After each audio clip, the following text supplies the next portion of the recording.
এই যে পুরোটা ঢুকাবা না, অল্প একটু ঢুকাবা। আও, ব্যথা পাই কিন্তু। এই দেখো, চিৎকার করো কেন? বাসর রাত, আজ আস্তে করতেছি, তবুও একটু থামো প্লিজ লক্ষ্মী বউ। আচ্ছা, তবে আরো আস্তে আস্তে করো। ধুর, কাকে যে আমি বিয়ে করেছি জানি না, আমাকে বাসর করতে না দিয়ে ছাদে এনে বসিয়ে রাখছে। বাল, আর ভালো লাগে না। ছাদে বসে এখন শুধু মশার কামড় খাইতেছি। ওই বউ, চলো না রুমে। তো তাড়াতাড়ি কিসের তোমার শুনি? এখানে খালি মশা কামড় দেয়। রুমে চলো, তারপরে একটু ইয়ে করি না প্লিজ বউ, চলো। এই চুপ, একদম চুপ। পচা কথা বলছি না, আজকে বলবা না। তো কাকে বলবো শুনি? আমার পুরো শরীর তো আজ হট হয়ে আছে। রুমে গেলেই তারপরে বোঝাবো মজা। কি বললি শয়তান? যা, আজকে রুমেই যাব না। এই না না, রুমে না গেলে তো কারোর সাথে আমি ওইগুলো করব। ইমাম থামবা, হ্যাঁ? এত পচা ছেলে কেন তুমি? বারে, বাসরাত না আজ আমার। বাসর রাত তো কি হয়েছে শুনি? খাটে চলো, তারপরে দেখিয়ে দেই আজকে রাতের কত কাজ আমার আর তোমার। বেশি কথা বললে কখনোই কিছু করতে দিব না। আমি কিছু না বলে তাকিয়ে আছি অন্যদিকে। এই, এইদিকে তাকাও জান। না, তাকাবো না। আমি ওর মাথা ধরে আমার কাছে নিয়ে এসে বললাম, আমাকে একটু জড়িয়ে ধরো তো। আমি ওকে শক্ত করে জড়িয়ে ধরলাম। তুলার মতো নরম একটা বউ। ইস, মনে হয় খেয়ে ফেলি। তোর কি বলতেছি, একেবারে খেয়ে ফেলবো কেন, আস্তে আস্তে খাই। এখন খুশি হয়েছো জড়িয়ে ধরে? না, খুশি হইনি। আমার না একটু ঠোঁট খাওয়া লাগতো, আর রুমে গিয়ে একটু অন্য কিছু খেতে ইচ্ছে করতেছে। এখন শুধু ঠোঁট খেতে দিলেই হবে। শুরু হয়ে গেল। আমি ওকে শক্ত করে জড়িয়ে ধরে বললাম, কেন করো এখন আমার সাথে আজ বাসর, আর তুমি শুধু শুধু আমাকে বাচ্চা একটা ছেলে পেয়ে আদরই দাও না। আদর এখন কেন শুনি?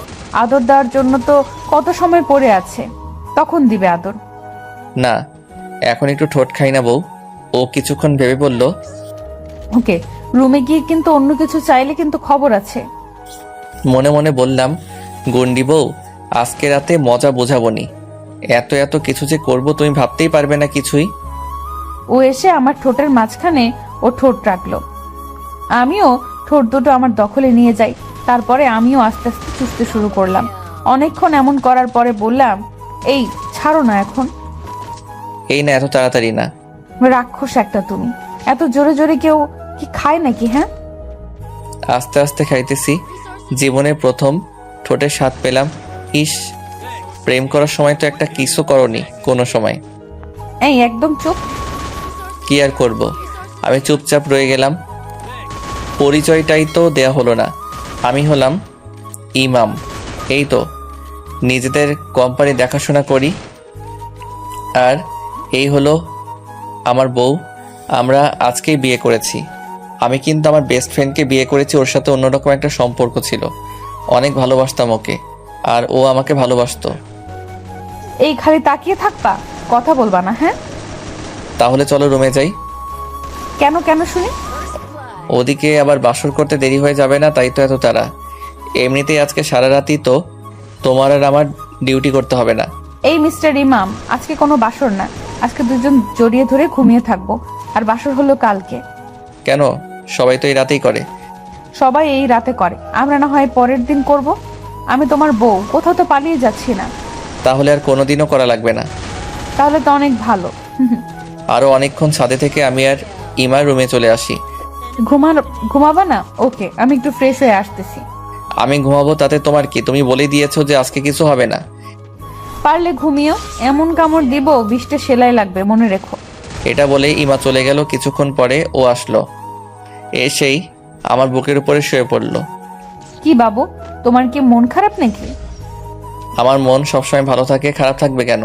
আচ্ছা, আমি ঘুমাতে আসি, আমাকে আর ডিস্টার্ব করবা না। এটা বলে ইমা চোখ বুজে নিল। কিছুক্ষণ পরে আমি ওকে ডাক দিতে লাগলাম, বউ, ও বউ। এই কি হয়েছে তোমার, বলো তো? ঘুমাতে দিবা নাকি? আমি চুপ হয়ে অন্যদিকে তাকিয়ে রয়েছি। কি হয়েছে বলো না কেন? আর একটা পাপ্পি দিব। একবার না ছাদে বসে আমাকে পাপ্পি দিলা, আবারও কি দিতেই হবে? যাই হোক, আমি তো তোমার নিজের বউ, আমি কি তোমাকে পাপ্পি দিতে বারণ করেছি নাকি, হ্যাঁ? এটা বলার পরে আমার মনে একটু জোর আসলো। আমি গিয়ে ওর ঠোঁটের সাথে আমার ঠোঁট মিশিয়ে দিলাম। অনেকক্ষণ পরে ছেড়ে দিলাম। শয়তান, আবারও এমন এত জোরে চেপে ধরেছো? তুমি বলে দিয়েছো যে তুমি আমার নিজের বউ, আর নিজের বউয়ের সাথে আমি যেটা করি তাতে তোমার কি? এখন আমি অন্য কিছু করব। তো তুমি কি করতে চাও? আমার আর একটু কাছে আসো, দেখিয়ে দিচ্ছি কি করতে চাই। আমি আসবো না আর তোমার কাছে। ইমাকে টেনে আমার কাছে নিয়ে আসি। সেটা দেখে ইমা চোখ বুজে নিল।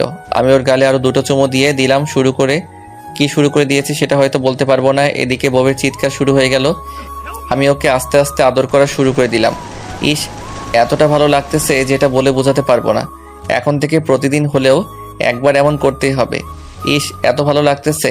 একটা সময় ওকে আদর করতে করতে আমি চোখ দুটো বুঝে নিলাম। সকাল সকাল ঘুম থেকে উঠে দেখি ইমা লজ্জা পেয়ে ও অন্যদিকে তাকিয়ে রয়েছে। কি পাগলি, কি হয়েছে? চুপ, একদম চুপ। আমি আবার তোমাকে কি করেছি বলো? কিছু না। আমি ওকে টেনে আমার বুকের উপরে শুয়ে দিলাম। এই ছাড়ো, উঠতে হবে, বেলা অনেকটা হয়ে গেছে। বউকে এখন আদর করব। এই সারা রাত আমি কিন্তু একটুও ঘুমাতে পারি না, শুধু তোমার জন্য। এত যে দুষ্টুমি করেছো, আমি তো তোমাকে বলে বোঝাতে পারবো না। ইস, বউয়ের